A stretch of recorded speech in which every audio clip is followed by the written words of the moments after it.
के 5वें वर्ष में प्रवेश कर चुके हैं और 5 बहुत सफलता के साथ योगाहार का जन्म तब हुआ जब कोरोना काल चल रहा था और तब से आदरणीय मुनीलाल जी भाई साहब, आदरणीय पवन सर, आप लोगों ने इसकी जब से नींव रखी, तब से हज़ारों योग शिक्षक और हज़ारों मुख्य वक्ता इस मंच से जुड़े और योगाहार परिवार आगे बढ़ता गया।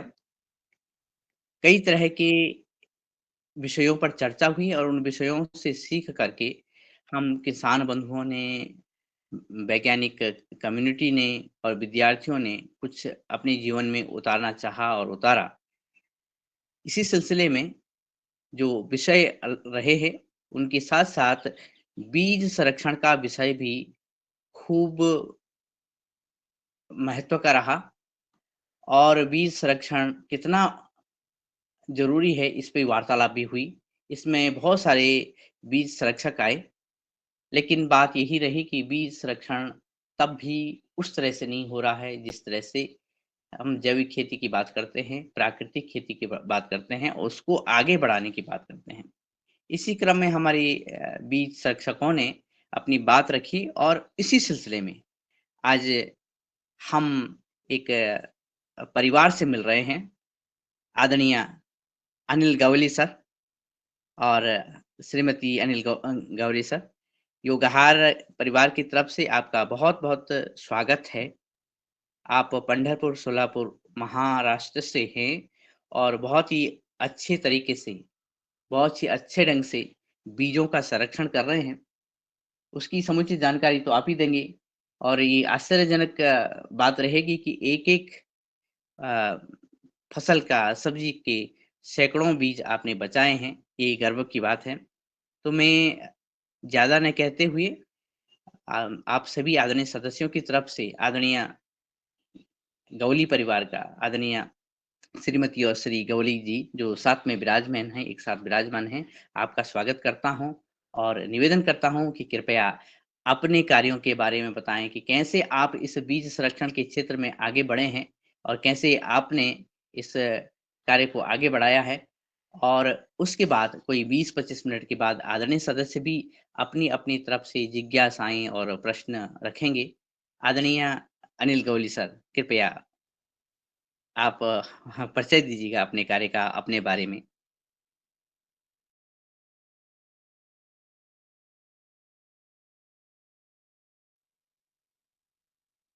हाँ जी, आप अभी म्यूट हैं।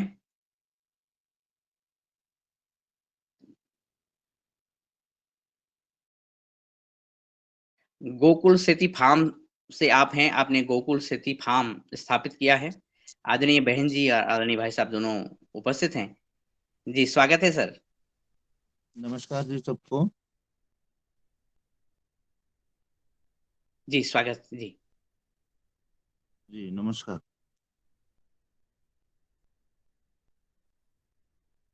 आवाज आ रही है हमारी? जी, हाँ, आपकी जी, आवाज जी, आ रही आवाज़ है। जी। तो सबको वंदे मातरम, जय गौ माता। अभी हमने जो बीज अब तक हमारे खेत में लगाए हैं, बचाए हैं, उसका हम आपको थोड़ा दिखाते हैं।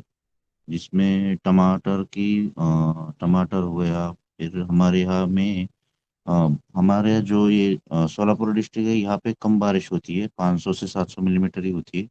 तो उस हिसाब से हमारे यहाँ पे जो भी देसी बीज है उनको हमने हमारे यहाँ पे लगाया है, बचाते हैं। और देश भर के बहुत सारे किसान हमारे बीज बैंक के साथ जुड़े हुए हैं। तो वहाँ से भी कोई नई चीज़ें आती है तो हम यहाँ पे लगाते हैं।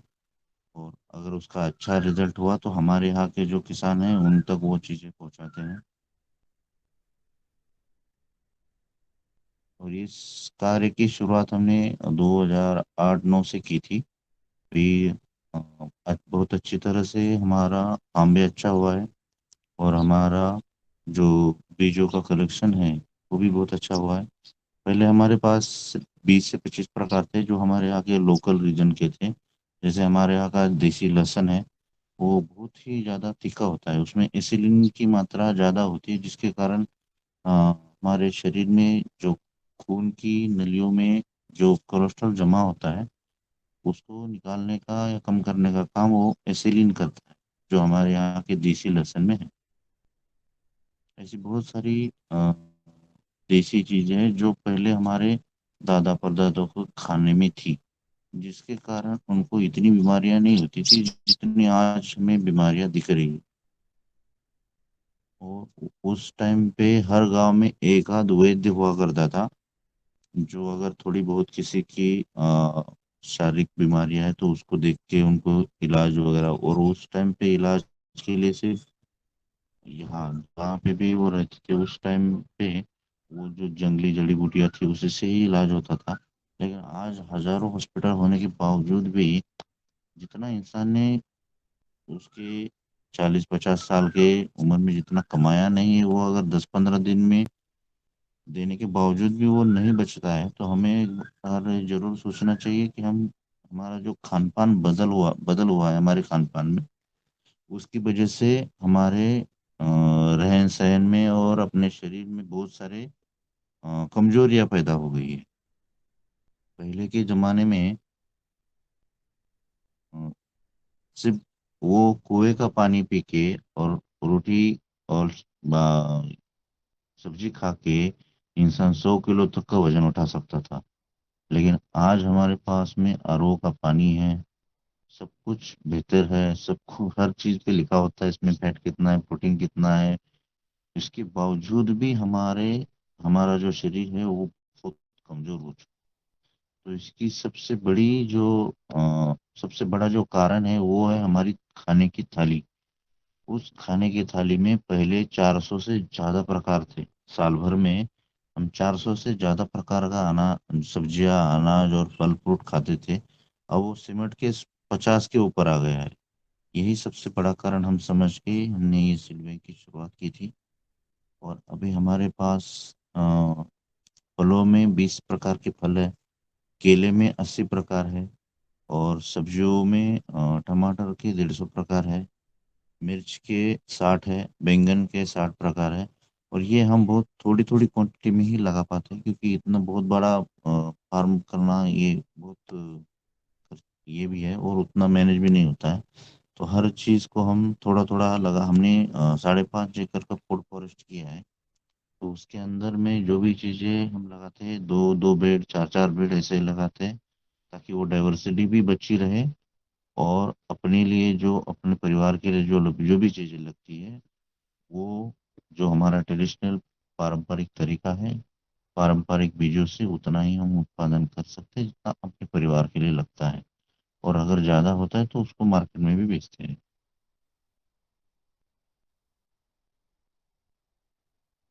और हम आपको अभी हमारी जो बीज बैंक बनाई है वो दिखाते हैं।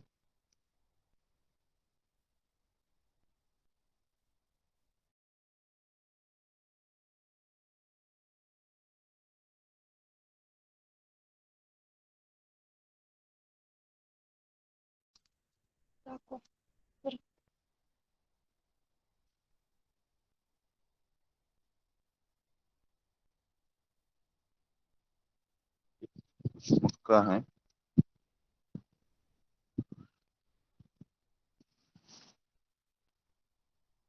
ये कुछ मक्का के प्रकार है।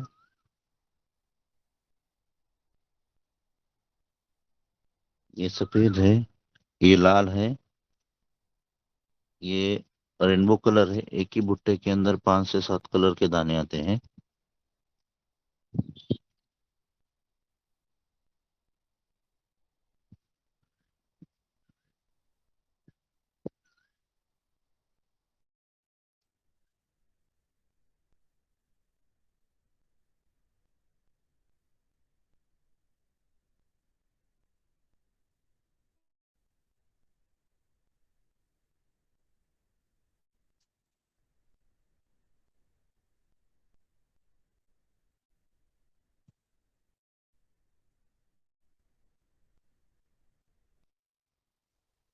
हम्म, शायद आवाज आवाज नहीं आ रही, मुझे लग रहा है, ऐसा लग रहा है।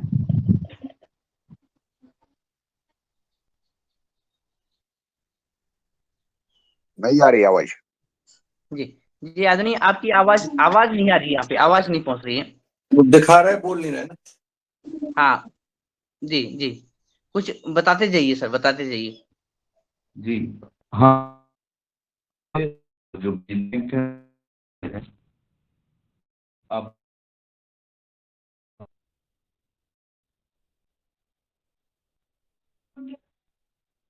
आप देख पा रहे हैं मेरा भाषण? हाँ जी जी जी, हम देख पा रहे हैं, आवाज नहीं आ रही है। नेटवर्क प्रॉब्लम होने के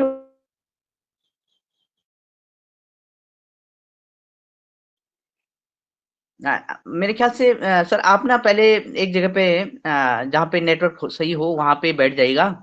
उसके बाद उसके बाद देखते हैं सीड बैंक, उसके बाद देखने की कोशिश करते हैं। लगता है कि नेटवर्क ज्यादा अच्छा नहीं है, अगर आप इधर उधर हिल रहे हैं तो।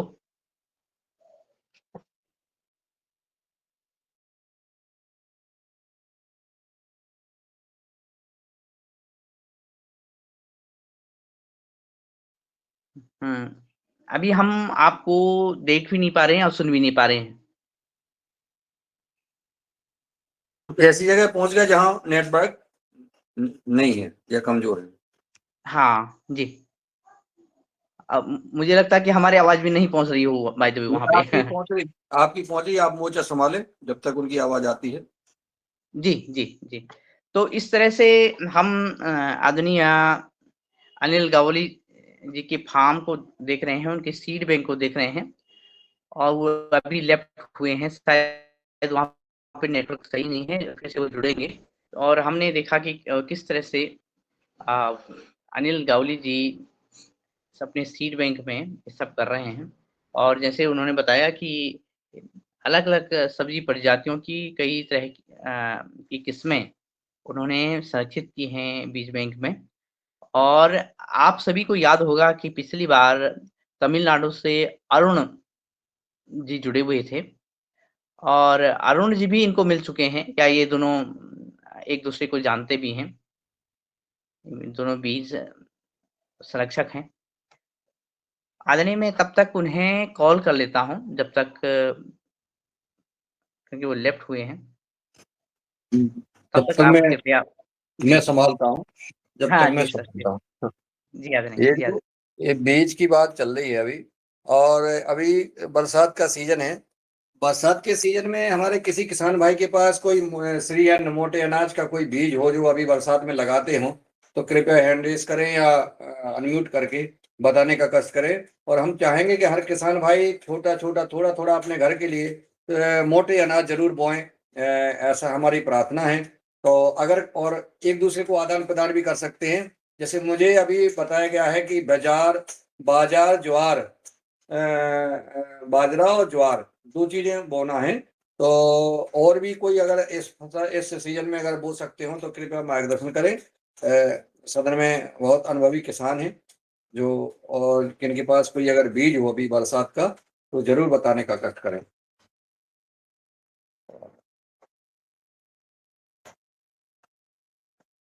कोई भी भाई साथीगण जो सुन रहे हैं कि अभी हमें बरसात में कौन सा मोटा अनाज बोना चाहिए, और अगर किसी के पास कोई उपलब्ध है तो जरूर बताएं।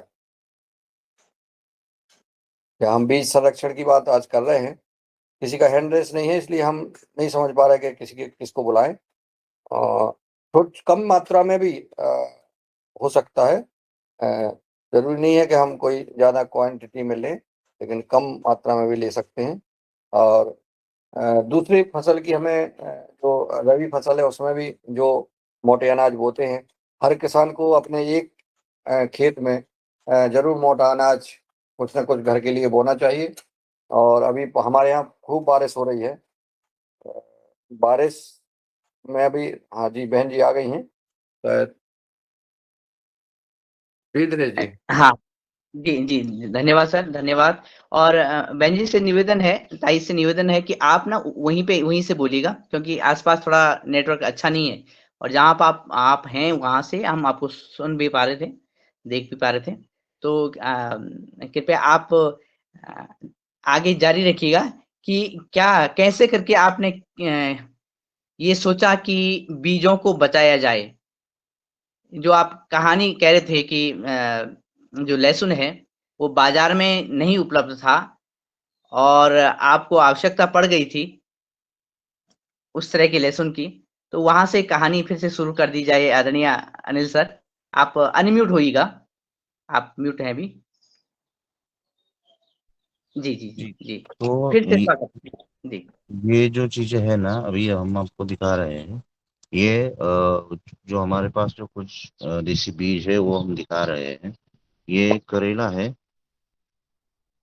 ये ककड़ी का बीज है, ये मिर्ची है। इतनी रहती है, पर वो ये बहुत ज्यादा तीखी है। इसका सबसे बड़ा साइज इतना ही है, पर ये आप अगर इसमें जो 5-6 लोगों का सब्जी हो तो एक ही मिर्ची काफी है, बहुत तीखी होती है।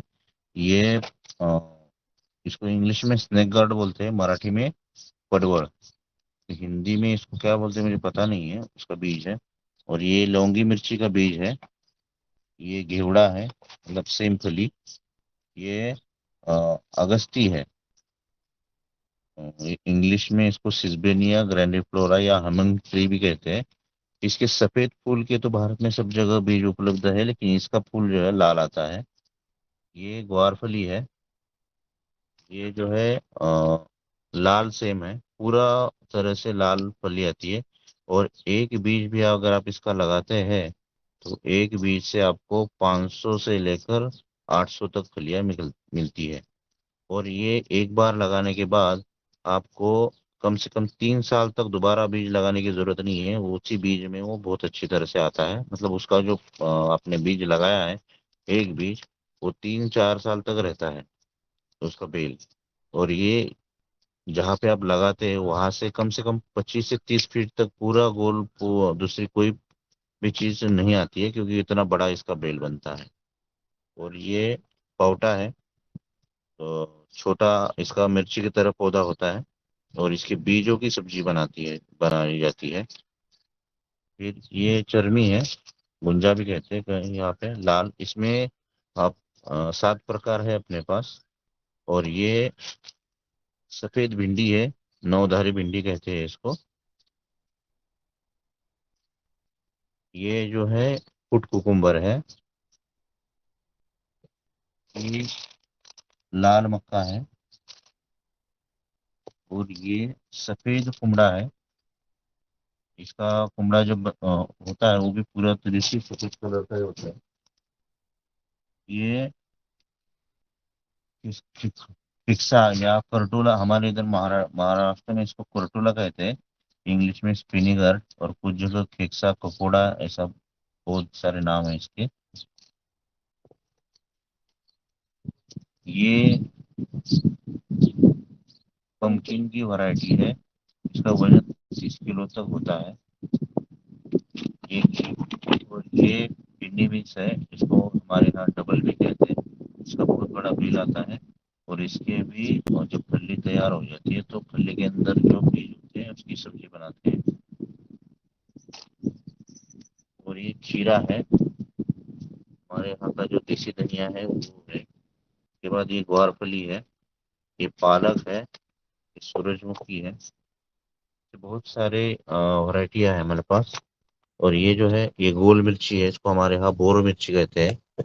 और ये अ, गिलकी है, गोल वाली। तो ये एक ही साथ में 5 से 7 गिलकियों का ये गुच्छा बनता है।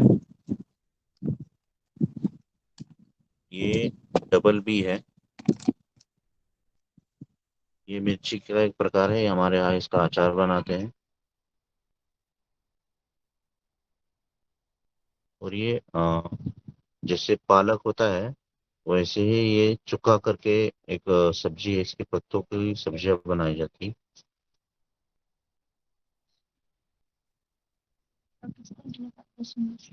और अ, हमारे यहाँ जो, हाँ, सब अभी लहसुन की जो बात हो गई थी वो क्या है, हमारे यहाँ या फिर पूरे भारत में जहाँ पर भी जो देसी बीज है वो का आपको हर बार लगाने के लिए नई बीज लेने की जरूरत नहीं है।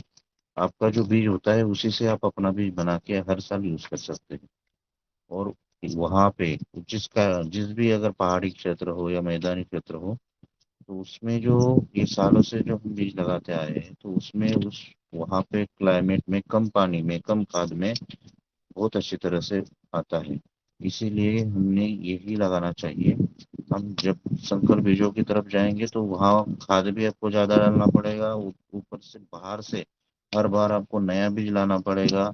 तो इससे बहुत किसान की लूट तो होती ही है, लेकिन जो किसान घर पे बना सकता है उसके लिए उसको हजारों रुपए देने पड़ते हैं। और अभी अ, किसान को उसका मतलब जो भी किसानी से मिलता है उसका 50 से 80% तो बाहर बीज खाद और लेबर के लिए जाता है। तो यही चीजें हम बचा सकते हैं।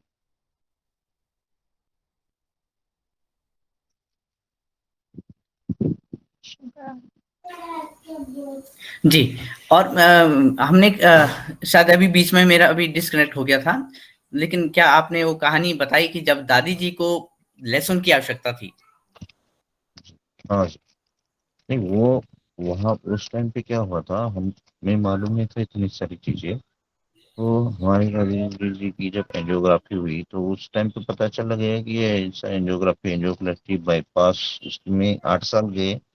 फिर ये उतनी गोलियां खाने के बाद उनको उसका रिएक्शन जो था वो किडनी पे हुआ, और उनका तकरीबन 4 साल तक हर तीसरे चौथे दिन डायलिसिस रहा। तो उसके लिए हमें 10 एकड़ जमीन बेचनी पड़ी। तब जाके उनका वो 8 साल तक का इलाज चलता रहा, हर साल थोड़ा थोड़ा जमीन बेच के वही इलाज करने के लिए। तो हमें उस टाइम पे समझ में आया कि हम किस तरह जा रहे हैं आज। पैसों के लिए जब हम गाँव छोड़ के शहरों में जाते हैं तो शहरों में जो भी सब्जियां जो भी चीज बन के आता है ना, वो इतना मतलब उसकी कहीं पे भी कौन सी सब्जी पे कितना केमिकल यूज किया है ये इसका चेकिंग नहीं होता है।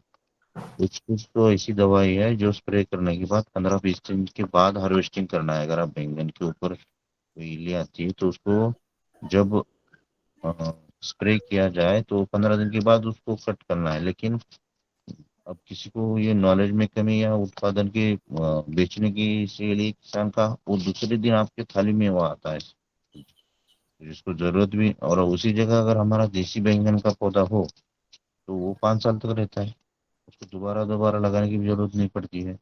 और सबसे उसको भी बीमारी तो आती है, लेकिन उसका जो प्रमाण है वो कम रहता है। और ये हमने जब हमारे दादी जी को उतना सब हुआ ना तब उसको सीरियस लिया, क्योंकि जब तक कोई चीज अपने परिवार में नहीं घटती है तब तक हम उसको इतना सीरियस नहीं लेते, तो मतलब कोई वैल्यू नहीं देते हैं। जब वो हमारे साथ घटी उनके साथ में हमें 8 साल तक हर दूसरे तीसरे वो 4 साल तक जो डायलिसिस का हर 70 किलोमीटर हर दिन जाना आना, और उस डायलिसिस जो हो रहा होता है तब वो जो पेशेंट है जिसका हो रहा है ना उसको जो तकलीफ होती है ना वो बहुत मतलब उसकी उसको हम बता नहीं सकते कितनी तकलीफ होती है। क्योंकि एक एक से एक हाथ से खून अंदर जाता है और दूसरे से बाहर निकल के मशीन से फिल्टर होके फिर अंदर जाता है। तो ये प्रोसेस इतना बोलने के लिए तो बहुत इजी है, लेकिन जिसका होता है ना उसको बहुत ज्यादा तकलीफ होती है। वो तो मरण सन मतलब मरने जैसी तकलीफें होती है। उसमें कभी कभी वो पेशेंट जो है वो बेहोश हो जाता है। तो ये जब हमने देखा तो हमने बोला हम ये कहाँ जा रहे हैं। और उसको जब वो डॉक्टर के पास गए तो उसने कहा ये जो भी होता है ये ज्यादातर हम जो बाहर की चीजें खाते हैं उसके कारण ही हो रहा है। जो पहले था उसमें इतना वो देसी घी हो गया वो घर का था। अभी आप हर दुकान में जाओ जितनी गाय नहीं है उससे 10 गुना ज्यादा घी और वो पड़ा हुआ है।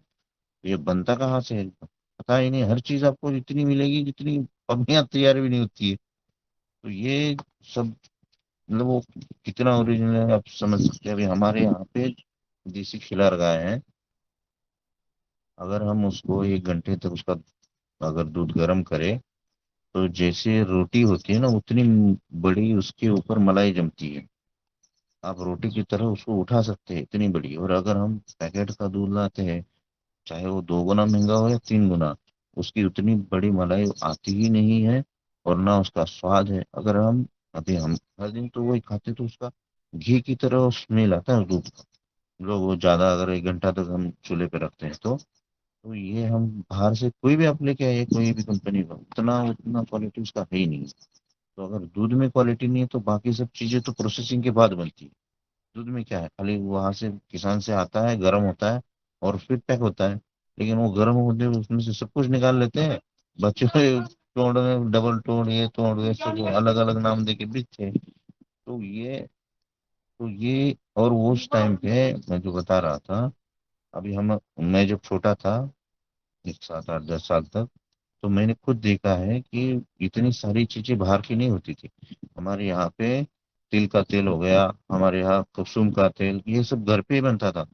मतलब घर में जो तैयार हुई फसल है उसका तेल निकाल के लाते थे, और फिर 6 7 महीने तक उसी को यूज करते थे। गर्मी में जो है तिल का तेल मतलब जैसे ठंड चालू होती है हमारे यहाँ नवंबर अक्टूबर में, तो उस टाइम पे जून में लगाई हुई जो तिल है वो तैयार हो जाती थी, उसका तेल निकाल के लाते थे। तो वो 3 4 महीने तक चलता था। और जब हम उस रबी सीजन में मूंगफली लगाते थे, तो जनवरी में उसका तेल निकल के आता था। और करडई, जिसको कुसुमी बोलते हैं, उसका तेल जून में, मतलब मार्च अप्रैल में जब वो तैयार होती तो वहां से लेकर वो दिवाली तक चलता था। तो ऐसा हर किसान के पास में अपना खुद का था। अब वो सब चेंज हो गया, सब बाहर से लाते हैं, तो उसका परिणाम अपने परिवार, अपने ऊपर भी, सेहत के ऊपर होता है। तो ये सब देख के हमने इसका शुरुआत किया था। अभी हमारे पास में जो भी हमारे घर पे खाना बनता है वो हमारे खेत से जो तैयार होता है उसी का है, बाहर से सिर्फ नमक छोड़ के बाकी कोई चीज हम नहीं लाते। हाँ जी, जी। हम इस आपकी वार्तालाप को लगातार सुनते रहे हैं, सुनेंगे। और जो अभी-अभी कुछ सदस्य जुड़े हैं, जिन्होंने सुना नहीं है अभी, उनको बता दें कि आज योगाहार के इस द्वितीय सत्र में आए हैं महाराष्ट्र से एक बीज सेवर दंपति, जो कि बहुत तरह की सब्जियों की और फलों के बीजों को और दूसरी फसलों के बीजों को संग्रह कर रहे हैं। और आपकी यात्रा एक रोचक यात्रा रही है, और साथ में आप प्राकृतिक खेती भी करते हैं, प्राकृतिक खेती नेटवर्क भी आपका है, आपका एफपीओ भी है, और आपने लगभग 400 से अधिक शहरों की यात्राएँ की, कई प्रदेशों की यात्राएँ भी की हैं। तो क्या सर ये कितने प्रदेशों की यात्रा करी होगी आपने, और किन-किन शहरों की यात्रा, किन-किन लोगों से अभी तक आप मिल चुके होंगे? वो तो मतलब हर हर राज्य में हमारे पहचान हो चुकी है इतने सालों में। और ये जब हम इस देसी बीजों के लिए या वहाँ का कल्चर जानने के लिए जहाँ जहाँ गए, हमारे यहाँ से कर्नाटक हो गया, केरल हो गया, आंध्र प्रदेश, तमिलनाडु, उसके बाद उड़ीसा, छत्तीसगढ़, राजस्थान, गुजरात, फिर हरियाणा। यहाँ पे जब हम जाते हैं तो साथ में थोड़ा सा बीज लेके जाते हैं, और उसमें से जो एक्सचेंज करते हैं तो उनके पास जो बीज है वो हमें देते हैं और हमारा उनके। तो इस वजह से ये सारी जो डाइवर्सिटी है वो हमारे पास बढ़ी है। और बहुत सारे शहरों का तो ये 10 15 साल से ज़्यादा का सफ़र है। तो अगर इनमें अभी हमने 150 प्रकार के टमाटर के पौधे लगाए हैं खेत में। अगर हो सके तो बाद में और एक बार हम जब ये सारी चीजें खेत में दिखेंगी, फल फ्रूट तैयार हो जाएंगे, तो उस टाइम पे भी हम एक बार दिखाएंगे सबको। तो सबको मतलब वो बोलने से अच्छा है, जब आदमी देखेगा तो उसको पता चल जाएगा कि हाँ ऐसी भी चीजें होती है। सिर्फ लौकी की 30 प्रकार है हमारे पास लौकी की, और ये 30 को 30 प्रकार खाने वाले हैं। और जो मैंने अभी बताया था कमंडल, जो महाराज लोगों के हाथ में होता है, और वीणा, और उसके बाद में और एक आता है, जैसे पुराने जमाने में जब हम सब्जी वगैरह लेने के लिए जो यूज करते हैं, जो स्टील के बर्तन है, उसी ही सेम दिखने वाले लौकी के भी बर्तन थे उस टाइम में, पुराने जमाने। तो वो कड़वी होती थी, उसका छिलका बहुत मोटा होता है, तो अगर आप गिर भी गए तो वो टूटता नहीं है। जैसे वीणा और सितार का जो लौकी होता है वो कड़वा होता है।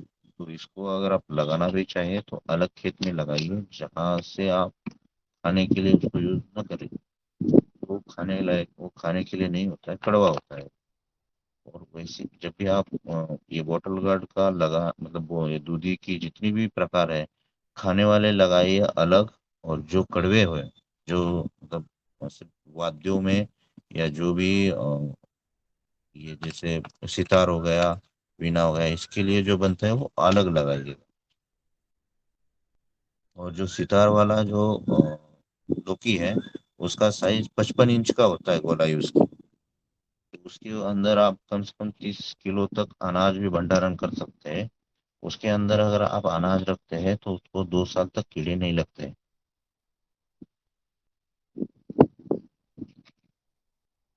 जी, ये बहुत ही इंटरेस्टिंग है और महत्वपूर्ण बात भी है।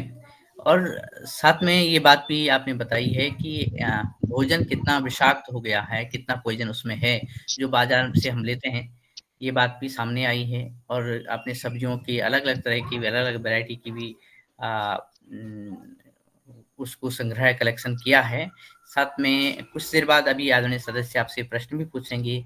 आदरणीय सदस्यों से निवेदन रहेगा कि कृपया हैंड रेज़ करके आपने क्वेरीज़ अपनी बातें आप साझा कर सकते हैं, प्रश्न पूछ सकते हैं, जिज्ञासा रख सकते हैं।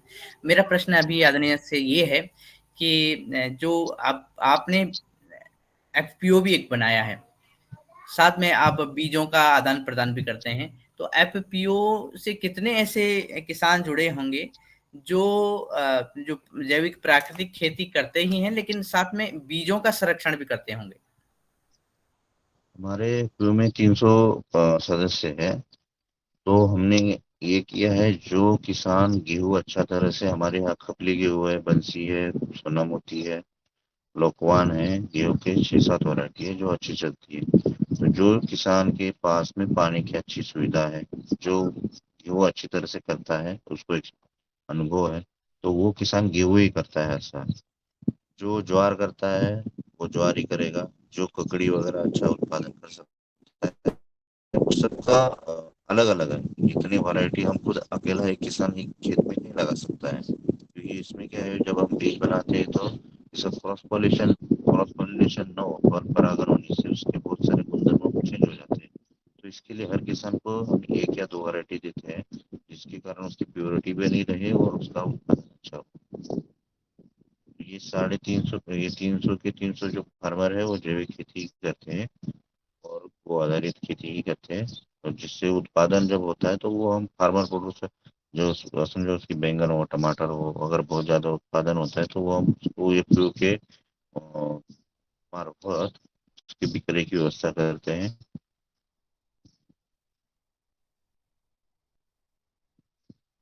जी, जी सर, बहुत ही सुंदर बात। और क्योंकि एफपीओ के माध्यम से वो कार्य और सरल हो जाता है। वास्तव में इतने सारे बीजों को तो एक साथ एक किसान को बोना और संग्रह करना कठिन है। लेकिन आपने जो बात रखी है कि अलग-अलग किसानों के साथ मिलकर हमारी शक्ति बढ़ जाती है, हमारी कार्य करने की क्षमता भी बढ़ जाती है। और हमें ध्यान है कि पिछली बार हमने पिछले साल आदरणीय अरुण सलेई जी से वार्तालाप करी थी, तमिलनाडु से वो आए थे। वो भी आपके मित्र हैं या आप उनसे मिल चुके हैं? कोई ऐसी घटना हो जो आपको याद हो उनसे मिलने की, और या फिर वो आपसे मिले, ऐसे क्या हुआ था और बीजों का आदान-प्रदान कैसा रहा? जी, हम अभी इस साल ही गए थे उनसे मिलने के लिए। तो उस टाइम 4000 किलोमीटर का जो हम सफर करके गए थे टू व्हीलर के ऊपर। तो उनके यहाँ जाने के बाद में वहाँ बहुत सारी वैरायटी अभी उनकी मिली मुझे। वहाँ से मैंने करकुरवली जो बनाना की वैरायटी है वहाँ की स्पेशल, तो वो लेके आया था। उस टाइम मैं केरल में जब गया तो वहाँ पे चिप्स बनाने के लिए बनाना केले की वैरायटी है। वो लंबा केला आता है, तकरीबन 8-9 इंच लंबा आता है। वो केला में साथ में वहां से मैं 20 कंदा लेके गया था, तो उनको 2 दिए, और बाद में उनकी यहाँ की जो वैरायटी है 2-3 पीस वो लेके आया। अभी हमने लगाया हमारे यहाँ पे। उसकी हाइट भी अच्छी आई है, ग्रो भी मतलब अच्छी तरह से हुआ है। उनके यहाँ से तकरीबन 60-70 प्रकार के हमने बीज लाए थे। और जब हम वापस घर पे आए तो हमारे यहाँ के भी 40-50 प्रकार उनको भेजे थे। अभी हमारे यहाँ एक मिर्ची आती है, तकरीबन 1 फीट तक लंबी होती है, बारिश में लगाते हैं उसको। तो उसका बीज हमने उनको बाद में दिया था। तो ये उनका जहाँ पे भी, जब तक आदमी को हमने खान पान कारण क्या हो रहा है वो जब तक नहीं समझता ना, वो इन चीजों को इतना वैल्यू नहीं देता है। जब तक वो गाड़ी चलती है ना तो चलती है, जब तकलीफ आती है तब आदमी सोचता है, तब उसका कारण ढूंढने जाता है, तब जाके यहाँ तक पहुंचता है बीजों तक। और हर कोई शहर में बैसा हुआ इंसान ये काम नहीं कर सकता है। जिसके पास जमीन है वही कर सकता है। और हर किसान ने अपने परिवार के लिए तो कम से कम थोड़ा बहुत चीजें लगानी चाहिए, ये क्योंकि इसको ज्यादा खर्चा नहीं होता है, खाली पानी ही देना पड़ता है। और बारिश में तो वो भी नहीं करना है, खाली बीज लगाया। अभी आप करेला हो या जो भी बेल वाली चीजें है, एक बार लगाने के बाद अगले साल वहां पे पका हुआ एक आध बीज तो गिरता ही है, फिर वहां पे उगाता है, फिर आपको नया लगाने की जरूरत नहीं पड़ती है। सिर्फ थोड़ी बहुत वहां हमारी गाय बकरी न जाए इसका ख्याल रखना पड़ता है, और ये बहुत जरूरी है।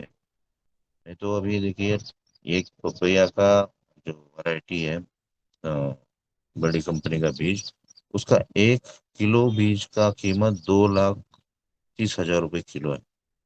जो किसान के घर में पकने के बाद किसान को बीज फ्री में पा सकता है, उसको इतनी बड़ी कीमत चुकानी पड़ती है। तो ये शोषण ही है एक तरह किसानों का। तो किसानों ने अपना बीज जो है खुद बनाना चाहिए। और अभी हमारे यहाँ पे देसी खरबूजा हम लगाते हैं। मार्केट का खरबूजा 20 रुपए से लेकर 30 रुपए किलो भी बिकता है, लेकिन हमारा जो देसी खरबूजा है वो पर पीस 100 रुपए से लेकर 150 रुपए तक बिकता है। तो ये देसी होने के कारण लोगों को भी उसकी डिमांड बहुत है, क्योंकि जिस इंसान ने 30-40 साल पहले वो चीज खाई है ना, वो दिखने के बाद में उसको उस टाइम की यादें ताजा हो जाती है, वो लेता ही है कि। और हमारे यहाँ का जो देसी खरबूजा है उसका साइज 3 किलो तक होता है। उसको लगाते हैं दिसंबर से लेकर मार्च तक। तो ये लगाने के बाद 90 दिन में तैयार हो जाता है। और इसके लिए आपको कुछ भी करने की जरूरत नहीं है, खाली हर खरबूजे के पास में एक तुलसी या सब्जा का पौधा लगा दीजिए। इससे क्या होता है, जो मतलब जो वायरस फैलाने वाली मक्खियाँ होती है वो नहीं आती है उस खेत में पास में, क्योंकि सब्जा के जो पौधा लगाते हैं तो उसका अलग महक होता है। तो उस महक के कारण वहां पे बहुत सारे कीट नहीं आते हैं। और इसको सिर्फ जब ये नींबू की साइज का खरबूजा होता है तो उसको हम खाली जो हमारे मूंगफली की खली बचती है तेल निकालने के बाद, और हर पौधे को एक 50-50 ग्राम डालते हैं, उससे वो बहुत अच्छा आता है, मीठा भी होता है। और उसका छिलका आप हाथ से निकाल सकते हैं, इतना पतला होता है। और पकने के बाद में आपको बताने की जरूरत नहीं है कि ये खरबूजा पक चुका है। आप जहां पर भी वो रखेंगे उसके कम से कम 100 फीट तक तो उसकी महक फैल जाती है उसकी खरबूजे की पकने के बाद। इतना अच्छा उसका स्वाद है। वैसे ही ये जो लाल मक्का है ये पहले हमारे यहाँ पास होती थी। रोटी के लिए जो पीली मक्का थी वो 75 दिन में तैयार हो जाती है। इसको 90 दिन लगते हैं, लेकिन इसमें 350 गुना एंटीऑक्सीडेंट बाकी मक्का से ज्यादा है। और इसमें इल्ली का जो प्रकोप है वो भी बहुत कम है। और इसका जब हम चारा गाय को खिलाते हैं तो अगर वो देसी गाय है तो वो दूध तो नहीं बढ़ाती है, आधा 1 लीटर का फर्क पड़ता है, ज्यादा देती है, लेकिन उसकी सेहत बहुत अच्छी होती है, क्योंकि ये जो 350 गुना एंटीऑक्सीडेंट है वो उस खाने के माध्यम से गाय के पेट में जाता है, तो उसका भी सेहत अच्छा होता है। और हर साल हमें नया बीज लाने की जरूरत नहीं पड़ती है। जो हमारे पुराने बीज है उसी में से हम अच्छे भुट्टे निकाल के टांग के रख देते हैं, फिर अगले साल उसी को लगाते हैं।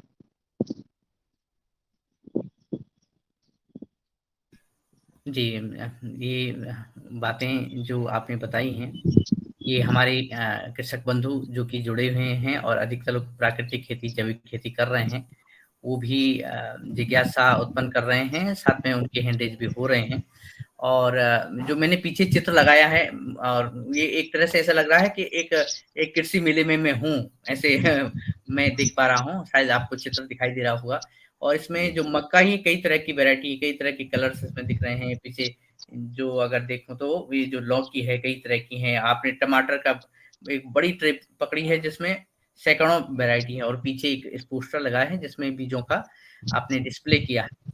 और इस कार्य में आदरणीय हमारी दीदी, अ, जी, उनकी क्या-क्या भूमिका होती है, ये भी बताइएगा? जी, दीदी आप नाम भी बताइएगा योगहार सदस्यों के लिए, और आपकी क्या-क्या भूमिका, आप क्या-क्या कार्य इसमें करते हैं, ये भी बताइएगा, और आपको कितना आनंद आ रहा है इस कार्य में? जी पहले तो नमस्ते सबको। पिछले 4 साल से मैं इस कार्य से जुड़ी हूँ। मैं भी नई सदस्य हूँ इसमें। जब से शादी हुई उसके बाद में पहले तो मुझे इसके बारे में इतना कुछ जानकारी वगैरह नहीं था। मेरी शादी होने के बाद धीरे-धीरे चीज़ें सामने जो घटती थी रोज़, जो खेत में जाना आना, वो सब देख देख के मेरी पहचान हुई इस सब से। और फिर बाद में मुझे जो बीज समझने लगे, देखने लगे, क्या है, कैसा है, एक-एक बीज का नाम फिर सब पता चला। तो उस टाइम जब मैं कुछ साल पहले कॉलेज में थी वगैरह, तो रोज़ जाना आना और शाम को थक के सो जाना। इस दिन में बस दिन में एक बार एक हमारे इधर फास्ट फूड आता है वड़ा पाव बोल के, तो ज़्यादातर कॉलेज में स्कूल में फास्ट फूड खा के ब्रेक में, वो भी दिन भर बैठ के रहना कॉलेज में। इस वजह से जो है शारीरिक क्षमता जो है स्ट्रगल करने की, वो बहुत कमज़ोर हो जाती है सबकी। और ये तो जब मैं ये बीच से जब मैं जुड़ गई तो मुझे पता चला कि ये हाँ, जो हमें कुछ प्रॉब्लम आते थे इस उम्र में, जैसे हाँफना, थोड़े चलते हुए, जैसे कुछ आपको अभी नहीं हो रहा है, हमारी कार्य क्षमता कम हो गई, ऐसी बहुत सारी चीज़ें हो चुकी थी मेरे पास। और जब कोरोना शुरू हो गया था, तो उस टाइम से एक्सरसाइज, योगा वगैरह जब शुरू किया था, हमने शुरुआत की थी, तो उससे बहुत सारे रिकवर हो गया था बॉडी। और उसके बाद जब शादी हुई तो मुझे बीज के बारे में जो पता चला, तो उसके बाद खेत में जाना शुरू किया और पौधे लगाना शुरू किया, उससे स्टार्ट किया हमने। धीरे-धीरे जानकारी बढ़ने लगी और जितना हो गया, अभी मैंने 4000 किलोमीटर की पूरी यात्रा इनके साथ की, अनिल गौली जी के साथ। तो उस टाइम में मुझे बहुत सारे प्रकार के प्रदेश देखने के लिए मिले, बहुत सारे लोगों से मिली मैं। और ये जो बीज का कार्य होता है, इसमें कुछ बीज का कंजर्वेट करना, वो अलग से छाँटना, निकालना, उसको साफ-सफाई में रखना, ठीक-ठाक से उसको लोगों तक पहुँचाना, जितना लोगों तक बीज जाता है, उतना सब मैं देख-रेख में पहुँचाती हूँ। और अभी जितना है, मैं इस कार्य से ज़्यादा जड़ से जुड़ने की कोशिश कर रही हूँ। बस, और कुछ नहीं। जी, बहुत ये कार्य जुट करके और साथ में रह कर के और साथ दे कर के वास्तव में आप दोनों का जो संघर्ष रहा और पुरुषार्थ रहा, तभी ये कार्य इतना अच्छे से आगे बढ़ रहा है और बहुत ही सलीके से सिस्टमैटिक भी आगे बढ़ रहा है। और जब आप कह रहे हैं कि बीजों को आप भेजते भी हैं, तो जैसे हम में से कोई लोग आपसे बीज लेना चाहें, ये जो मक्का का ही बीज इतना लुभावना है, इतना अच्छा लग रहा है कि अगर वो मिले तो कितना पौष्टिक, कितना स्वादिष्ट होगा, या दूसरी सब्जियाँ हैं, इतनी अच्छी टमाटर की सब्जियाँ हैं। तो ये हम कैसे प्राप्त कर सकते हैं आपसे? ये भी एक मन में एक प्रश्न आ रहा है। जी, अभी क्या सब कार्य जो होते हैं वो ऑनलाइन से होते हैं। हम साल में एक बार हमारे खेत में लाइव डेमो प्लॉटिंग अगस्त का महीना होता है, तब हम जितने हमारे सारे बीज कार्य के मित्र हैं, जो लोग हमसे जुड़े हैं, उनके लिए हम लोग डेमो प्लॉटिंग रखते हैं और लाइव डेमो सेशन भी रहता है, उसमें उनको गाइडेंस भी रहता है पूरा। तो उस टाइम हम फेस टू फेस करते हैं। पूरा जो साल रहता है उसमें जो बीज है हमारे पास, आप हमारे व्हाट्सएप नंबर या फेसबुक आईडी से हमें मैसेज वगैरह कर सकते हैं और उस पे आपको रिप्लाई दे दिया जाएगा। तो वहाँ जो हमारा लिस्ट है, कैटलॉग वगैरह, हमारे पास जो थोड़े बीज है वो हम जो अवेलेबल है उनको प्रोवाइड के लिए बताते हैं और लोग जो है उनका सिलेक्ट करके वो ऑनलाइन ऑर्डर कर देते हैं। ये प्रोसेस है सर। जी, मैं ये नंबर चैट बॉक्स में डालने की अनुमति माँगता हूँ आपसे और चैट बॉक्स में डाल दूँगा, ताकि जिन भी सदस्यों से आप जिन भी सदस्यों को आपसे बीज मँगाने हों, तो बीज मँगाएँगे। और साथ में एक प्रश्न जो कि महत्वपूर्ण प्रश्न भी है कि और आपसे भी और आप दोनों जनों से है कि कितने एकड़ में आप प्राकृतिक खेती कर रहे हैं और बीजों को कितने एकड़ में या कितनी ज़मीन में आप कर पा रहे होंगे, कितने क्षेत्रफल में बीजों को उत्पादन करते हैं? जी। क्षेत्र तो सर अलग अलग क्षेत्र में करते हैं, एक ही एरिया में नहीं करते पर्टिकुलर। मतलब खेत जो है, जो 5 एकड़, 2 एकड़, 10 एकड़, ऐसा अलग अलग सेक्शन किया हुआ है हमने, हर बीज के हिसाब से, हर प्लॉटिंग के हिसाब से। तो फूड फॉरेस्ट जो बनाया है वो 5.5 एकड़ का है। उसमें तरह तरह के हम उसको बोलते हैं, देवराई बोलते हैं हमारे मराठी में। तो देवराई बनाई है हमने, जो बहुत सारे 70-80 प्रकार के अलग अलग पेड़ पौधे, जड़ी बूटियां वगैरह सब प्रकार के वो एक ही हिस्से में बनाया हुआ है। और जो फल वाली सब्जियां और बेल वाली सब्जियां है, इसके लिए अलग से 5 एकड़ किया हुआ है। और जो बची कुछ फल वगैरह है, जो रिटेल मतलब जो ऑर्गेनिक मार्केट में जाते हैं, वो 15 एकड़ किया हुआ है। ऐसा टोटल मिला के एक 20 से 25 एकड़ हमने खेत में अभी एरिया में किया हुआ है।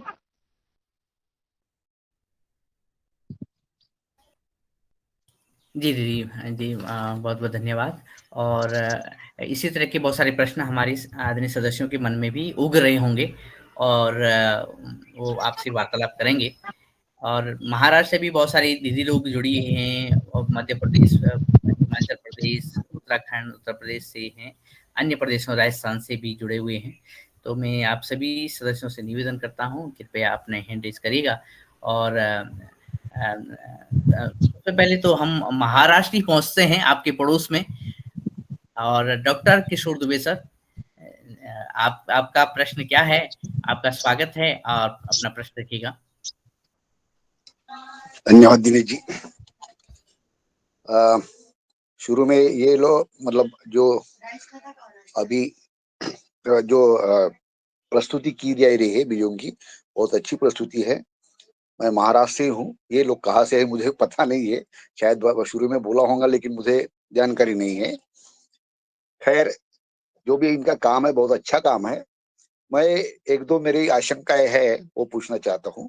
मक्का का आपने जिक्र किया कि मक्का में बहुत अच्छी वैरायटी आपके पास में है। मेरे पढ़ने में आया, देखने में नहीं आया अभी तक, कि मक्का की कोई ऐसी वैरायटी होती है जिसमें एक ही पेड़ पे 4-5 कोम लगते हैं, 4-5 कणीस ज्याला म्हणतो अपन, 4-5 कणीस लगते हैं। तो ऐसी वैरायटी आपके दिखने में, क्योंकि आप बीजों के संदर्भ में बहुत काम करते हो, तो ऐसी वैरायटी देखी है क्या? अगर है तो वो कौन से प्रकार की है, उसमें वो उसका बीज मिल सकता है क्या? ये एक प्रश्न है। और दूसरा कि आप गायों के बारे में जो बोल रहे थे कि बहुत रोटी जैसी मलाई आती है, हमारे भाई साहब बोल रहे थे, तो निश्चित रूप से उसका घी जो है वो घी आपके पास उपलब्ध है क्या? और है तो किस तरह से हमको मिल सकता है? ये मेरा प्रश्न है। धन्यवाद। धन्यवाद सर। तर आम्ही पंढरपूर महाराष्ट्रामध्ये, सोलापूर जिल्ह्यामध्ये येतो। तो ये जो चीज है, देसी घी जो है वो हमारे पास जो गाय है, अभी हमारी जो फैमिली है वो बड़ी है, और हमारे इधर जो किसान है वो अपना घी खुद बनाते हैं, घर में स्टॉक करते हैं। वो तो हमने बेचने के लिए या ये करने के लिए, कुछ मित्र परिवार वगैरह होता है, कभी एक्स्ट्रा होता है तो हम दे देते हैं, तो इसलिए नहीं है। लेकिन आपने जो क्वेश्चन पूछा था कि मक्के की कौन सी वैरायटी है जिसमें 5 कणीस में 5 कोम्ब आते हैं, तो अभी तक तो हमारे पास 9 प्रकार के देसी बीज हमने मक्का के कंजर्व किए हुए हैं। तो उसमें तो ऐसा कोई प्रकार नहीं जिसमें 5 कणीस आते हो। बस 3 या 2 इतने ही उसमें फल आते हैं मक्के के। ऐसा कोई हमारे देखने में अभी नहीं है। 3 कनीस वाली कौन सी वैरायटी है? और वो जी, वो लाल मक्का है, जैसे हमने दिखाया बीज उसका। तो वो लाल मक्का आता है, उस बारिश में उसका 3 कणीस, मतलब 3 आता है। और जो धूप होती है उसमें 2 आता है। हर पेड़ पे आता है क्या 3 कनीस बारिश में? जी जी जी, बारिश में। अच्छा, और उसकी साइज जो होती है, लंबाई जो जिसमें साइज एक भी अच्छी आती है, साइज भी अच्छी आती है। उसमें कोई फर्टिलाइजर्स वगैरह हम बिल्कुल भी यूज नहीं करते, तो उसकी साइज भी बहुत अच्छी आती है। हमने कुछ फोटो वगैरह शेयर किए थे सर से, तो उसमें आप देख सकते हैं मक्का की साइज बहुत अच्छी आती है। और नहीं जी। उसका यूज जो है गाय के खाद्य के लिए बहुत अच्छा नेचुरल तरीके से हम कर सकते हैं। जो गाय का खाद्य होता है, हम दूसरी जो चीजें खिलाते हैं उनको हाइब्रिड वाली, उससे अच्छा वो देसी लाल मक्का में एसएनएफ फैट की मात्रा ज्यादा होने के कारण गाय का दूध बढ़ जाता है। एक आखिरी सवाल कि जिसमें एक ही भुट्टा आता है, उसका उत्पादन एकरी या 10 पौधों पौधों का, और जिसमें 3 आते हैं उसका, तो ऐसी कंपैरिजन किया तो उसमें जिसमें 3 भुट्टे आते हैं उसका ज्यादा उत्पादन आता है क्या, और वो अपने खाने में अपन यूज कर सकते हैं क्या? खाने में आप यूज कर सकते हैं सर, क्योंकि उसका रोटी भी बनता है। और उसका जो है खीर, एक मतलब हमने वो इम्फाल से लाया था। अ, तो उस जगह ब्लैक मक्का और लाल मक्का उसकी खीर बनाते हैं लोग, जैसे हमारे इधर खपली गेहूं की खीर बनाते हैं महाराष्ट्र में, वैसे उसी प्रकार से वहाँ उसकी खीर बनाते हैं। लाल मक्का का पॉपकॉर्न भी बनता है, क्योंकि वो खाने में थोड़ा मिठास होती है उसमें। ऐसा नहीं है कि वो शुगर मक्का जैसा होता है, लेकिन उसकी मिठास, उसके अंदर जो दूध बनता है वो अलग ही तरह का होता है, तो उसका मिठास बहुत अच्छा रहता है। उसका पॉपकॉर्न भी बनता है, उसकी जैसे ज्वार की रोटी बनती है वैसे उसकी रोटी भी बनती है। धन्यवाद बहन जी, उसका सीड भी मुझे चाहिए था, मैं आपसे फोन पे बात करूंगा। ओके। ठीक सर। जी, जी आदरणीय, धन्यवाद। ये सुंदर वार्ता आप दोनों के मध्य रही और कुछ बातें और समझ में आई। मध्य प्रदेश से, नर्मदापुरम से आदरणीय शरद वर्मा सर, आपका तो मक्का, वल्लर इस पे खूब रुचि है और खूब बड़ी मात्रा में आप उगाते भी हैं। जी, आपका प्रश्न और आपकी जिज्ञासा। जी, सदन को कोटि-कोटि सर, प्रणाम।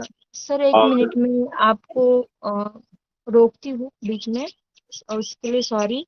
लेकिन कुछ एक प्रॉब्लम हो गया है, घर में कोई एक्सपायर हो गया, अचानक से कॉल आया था 5 मिनट पहले, तो थोड़ा मुझे यही रुकना होगा।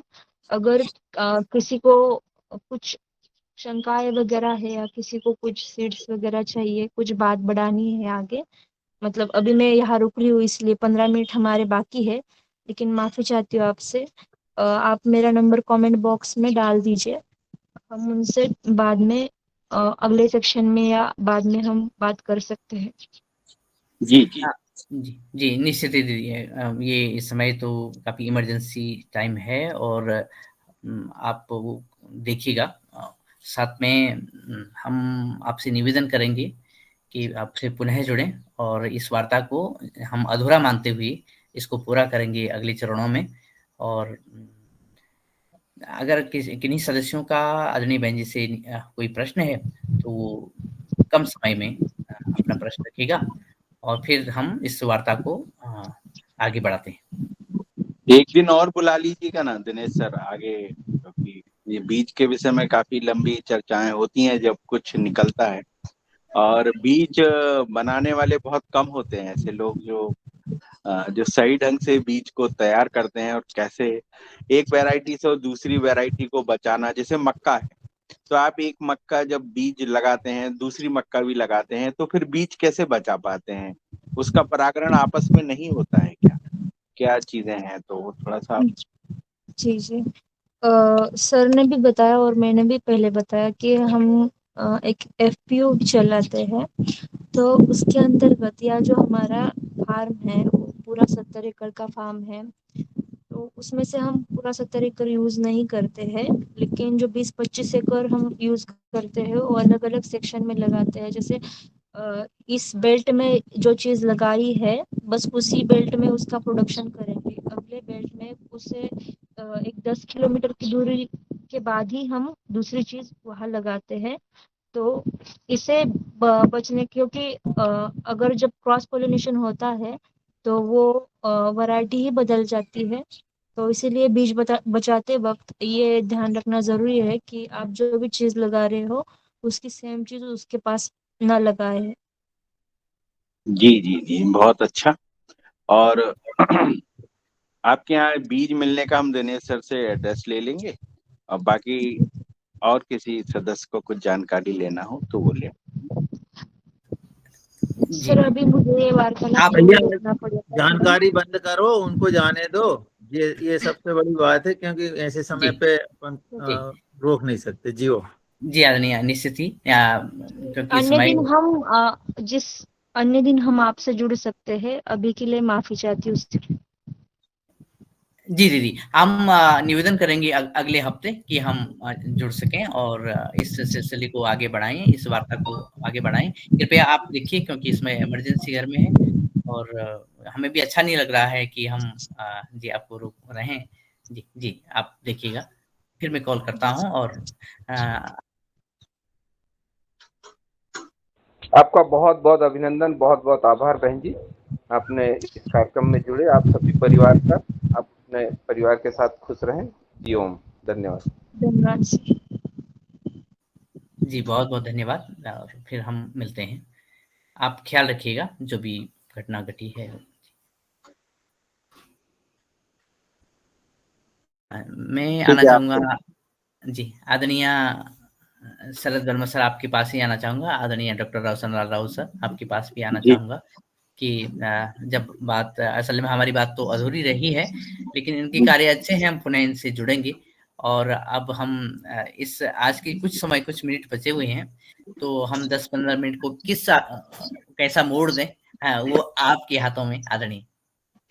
जी, बहुत अच्छा है। और ऐसे जो दिनेश सर, आपको पहले बहुत बहुत शुभकामनाएं, बहुत बधाइयां कि इतने अच्छे अपने बीज वाले लेके आए। और ये ऐसे लगता है कि बिल्कुल जमीन से जुड़े हुए हैं, क्योंकि जो जमीन से जुड़ा हुआ होता है उसको बताने में या कोई चीज को बोलने में दिक्कत नहीं जाती, वो तुरंत हर चीज बताते जाता है। तो ये इनके पास जो भी जानकारियां हैं वो काफी अच्छी हैं, और इससे सदन को काफी अच्छा फायदा मिल सकता है। तो अगली मीटिंग जरूर रखिएगा इनसे। जी जी, कोई कुछ निश्चित। बोलना चाहता है क्या?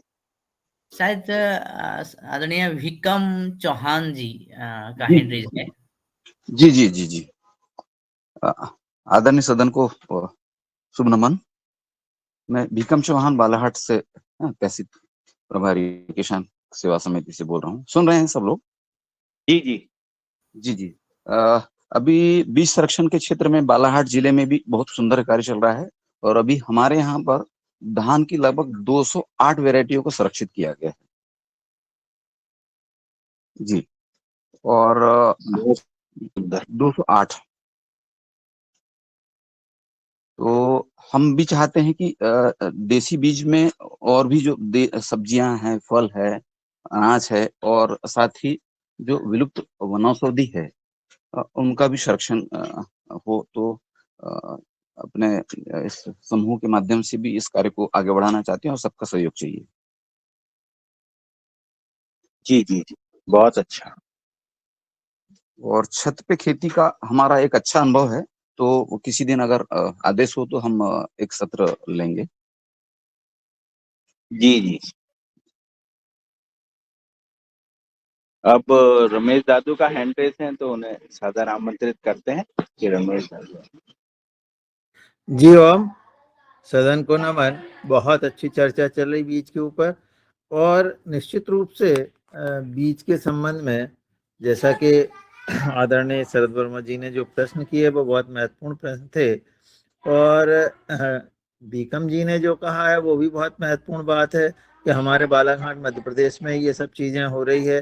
तो धान की वैरायटी जो उन्होंने बचाई है वो भी और भी अलग करना चाह रहे हैं। और जैसे छत पर खेती की बात हुई है, तो निश्चित रूप से अगले हफ्ते में या इसी हफ्ते में आप मुख्य अतिथि के रूप में आए, जैसे कि अभी जो आए थे, और आप अपनी बात कहें।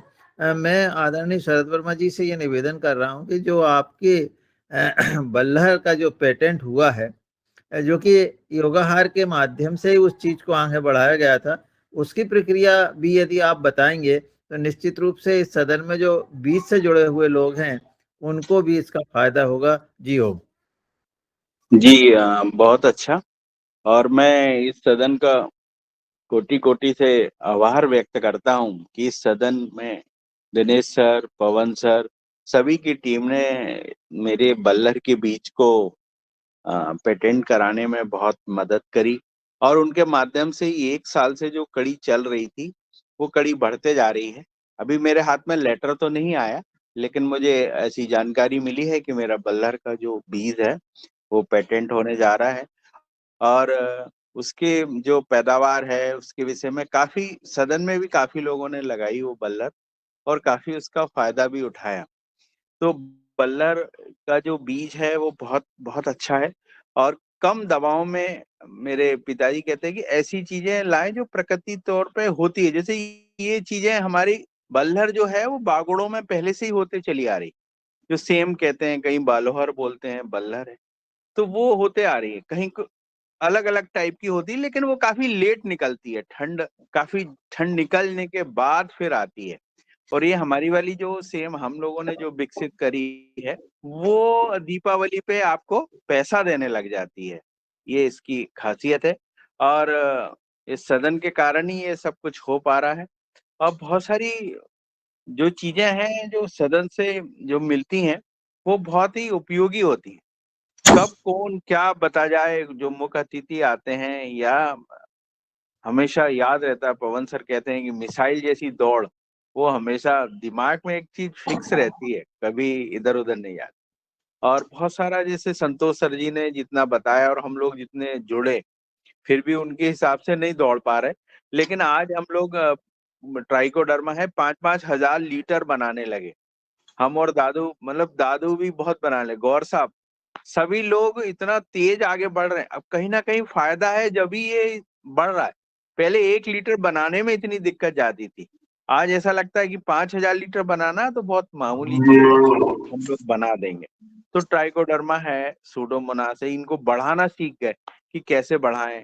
और ट्राइकोडर्मा का जो हम लोग कल्चर बनाना सीखे वो भी बहुत विशिष्ट था हमारे लिए। और हम लोग जितनी बार भी ट्रेनिंग में गए और हम लोगों ने हमारे आसपास के 10-12 गांव में 2-2 लोगों को लेके गए कि इनकी ट्रेनिंग भी हम लोगों ने कहा कि इन गांव में जोड़ें। जब इन लोगों को हमने वहां ले गए और जब इन्होंने वहां पे देखा और वहां जिस तरह से संतोष सर की यूनिट काम करती है, वो जब उन्होंने अपनी आंखों से देखा तो उन्हें बहुत विश्वास हुआ। इस बार वो ऐसे जो 12 लोग गए थे वो सारे अपने खेतों में इन दवाओं का बहुत अच्छे से उपयोग करेंगे और उसके रिजल्ट आएंगे और आगामी समय में वो सदन में भी उपस्थित होकर इन चीजों का प्रैक्टिकली बताएंगे कि हमको इतना फायदा हुआ। आज मैं आपको बता दूं कि हम लोग जैसे हमारा पतंजलि का प्रोम उपयोग कर बहुत अच्छे रिजल्ट्स हैं उसके, इतने अच्छे रिजल्ट हैं कि डीएपी भी फेल है उसके आगे। लेकिन अभी धीरे धीरे आपको, जैसे मान लो आप केमिकल से इसमें आना चाहते तो आप पहले 25% कम करिए, फिर 50 करिए, फिर एकदम से उसमें मत जाइए कि पूरा की पूरा उठा के कम कर दिया, फिर कल एवरेज कम आया तो आप बोलोगे साहब हमारा तो पैदा ही नहीं हुआ। तो आपको धीरे धीरे किसी भी, जैसे कोई की लत होती है ना, ऐसे केमिकल जमीन में जब जाता है तो उसको उस टाइप चीजों को खाने की हैबिट हो जाती है। तो उसको हटाने के लिए आपको धीरे धीरे धीरे जैविक की तरफ जाना पड़ेगा। 3 साल से 4 साल के पीरियड में आप प्योरिटी इन चीजों, केमिकल की चीजों को छोड़ सकते हैं। अभी हम लोगों को सदन को बता दें कि हम लोग यूपी में एक जिले में दादू और हमारे को आमंत्रित किया गया है कि हम बहुत जल्दी डेट आने वाली है कि वहां जाकर हम लोग वहां के किसानों को ट्राइकोडर्मा और इनके विषय में बताने वाले हैं। तो हमें बड़ी खुशी हुई कि पूरे राज्य में हम लोगों को बुलाया जा रहा है। तो ये भी बड़ी एक सदन के लिए बहुत जानकारी। बहुत सदन से इतनी ऊर्जा मिलती है कि बहुत ज्यादा। और अभी डॉक्टर राव साहब का हैंड रेस हुआ है, मैं उन्हें सादर आमंत्रित करता हूँ कि डॉक्टर राव साहब। जी सदन को सादर प्रणाम। शरद भैया नमस्कार। मेरा मेरा ये थोड़ा सा मैं कंफ्यूज हो रहा था, ये जो सेम के बीच की पेटेंट की बात कर रहे हैं ना, तो मेरे ख्याल से पेटेंट नहीं होगा, कुछ और चीज होगी, क्योंकि पेटेंट आईपीआर का मुद्दा है, उसमें कोई टेक्निकल चीज होती है। बीज संरक्षण वाला ये पीपीवीएफआरए में रजिस्ट्रेशन का होगा। थोड़ा सा मुझे बताइए क्या, किस तरह से प्रोसेस क्या किया है। ये नहीं, हमने 2 साल पहले अपने सदन में ही एक मुख्य अतिथि आए हुए थे तो दिल्ली से। और दिल्ली में एक इनोवेशन है जो सीड, कोई भी आप चीज का इनोवेशन करते हैं, बीज में, फल में या पौधों में, या कोई नया पौधा लाते हैं या कोई पौधे को संरक्षित करते हैं, तो वो संस्था उस किसान के पौधे को, बीज को लेकर उसके नाम से रजिस्ट्रेशन करती है पहले, और जब रजिस्ट्रेशन हो जाता है तो फिर उसको पेटेंट के लिए भेजती है। तो हम लोगों ने जब उनको दिए थे बीज वगैरह, और उन्होंने जब उसका 2 साल से उसका प्रशिक्षण चल रहा था, और वो पूरी क्रॉप वाइज रूट, मतलब रूट से लेके प्लांट तक का पूरा दानों का वजन, फलियों का वजन, और प्लांट कितनी फलियां लग रही हैं, और ये सारी जानकारियां उन्होंने 2 साल में जब हमसे ली, तो अभी हमें मतलब लास्ट हम लोगों ने ये पता चला हमें कि हमारा जो है बलर रजिस्ट्रेशन हो गया हमारे नाम से, और उसका जो है आगे करके पेटेंट होने वाला है।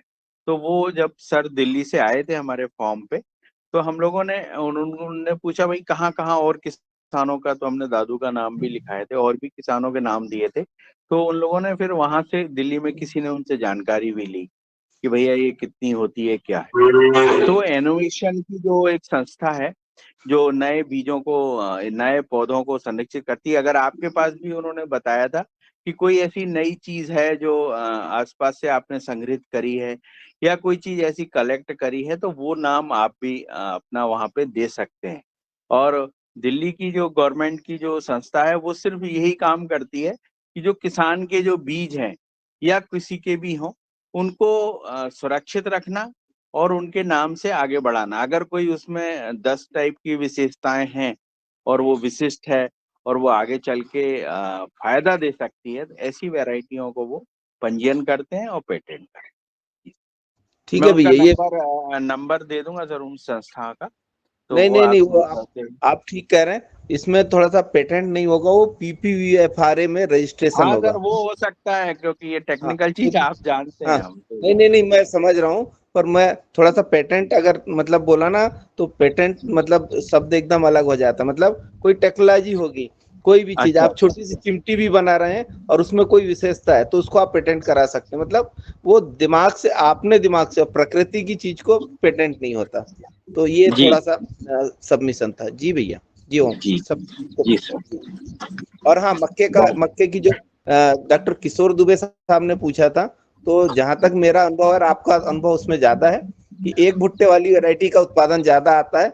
अगर आप नंबर ऑफ क्रॉप्स बढ़ते हैं तो उत्पादन कम हो जाता है। कम भैया होता उसमें है। ज्यादा अच्छे से बताएंगे। जी जी।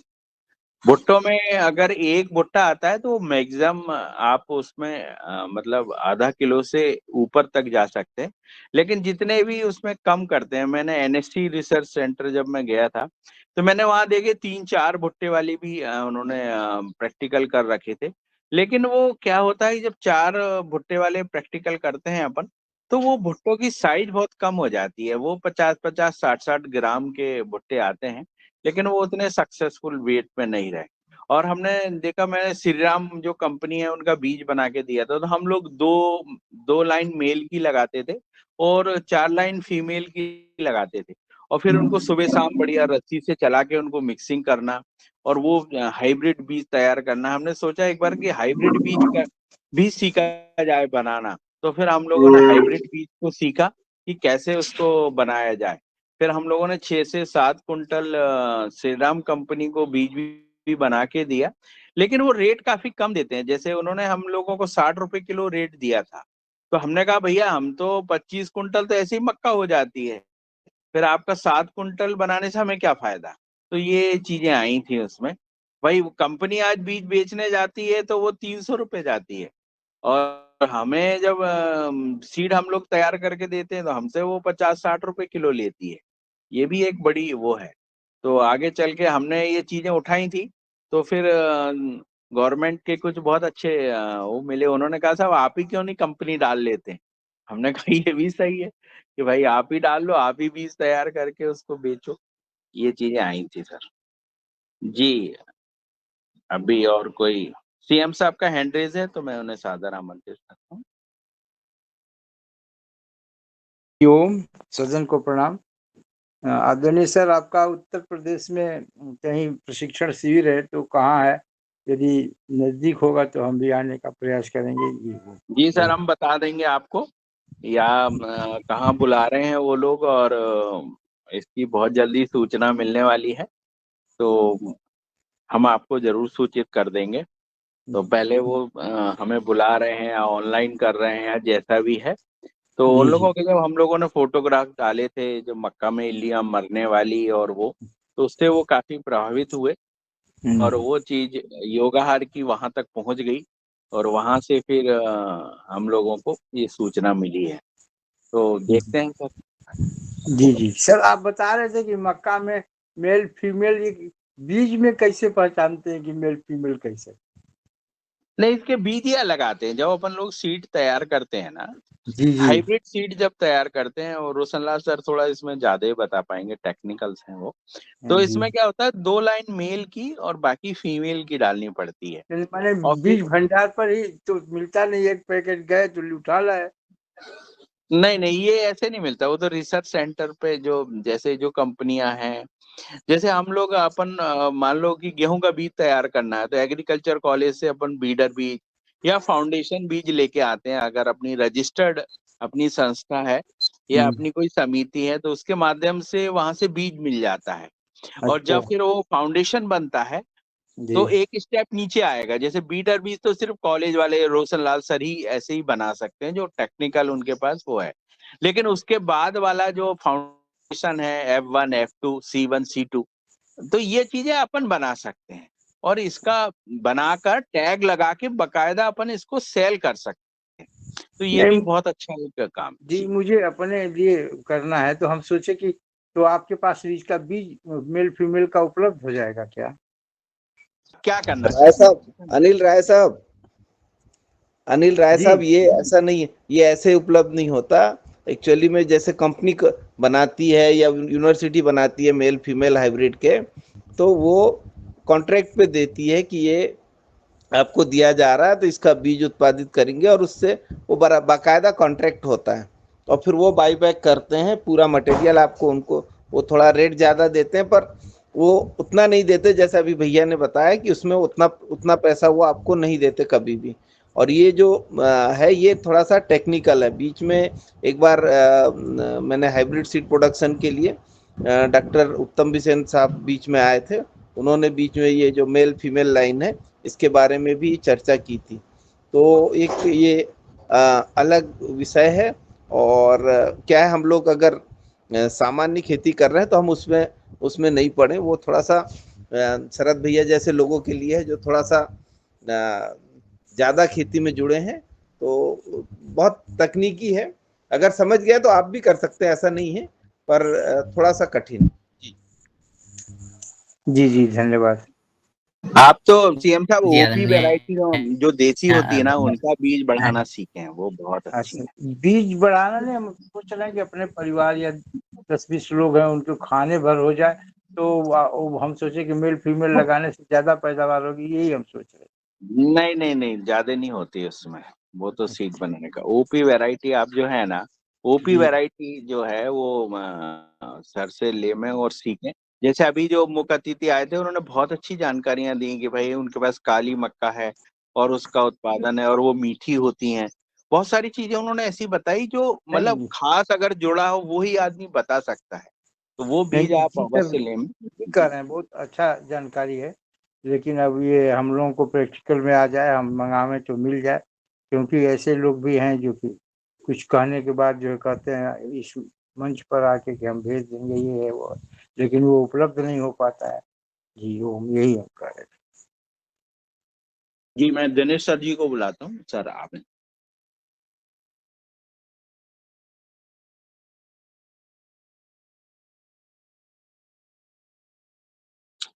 ओमकार भैया का हैंड रेस है। जी भैया जी जी नमस्कार। थोड़ा सा जानकारी चाहिए अभी आपसे कि हम भी इस बार सीट तैयार करना चाह रहे हैं। तो फाउंडेशन सीट तो हम मंगाए हैं समस्तीपुर, पूसा समस्तीपुर से, लेकिन वो अपने अपने एफपीओ के नाम पर नहीं है, दूसरे एफपीओ के नाम पर सीट मंगवाए हैं। तो क्या उसमें हम नहीं, आगे बढ़ आपको सकते अपने हैं? नाम पे लो ना, अपने नाम पे लो। नहीं नहीं, तो अब तो सीट का टाइम निकल गया है, तो फिर क्या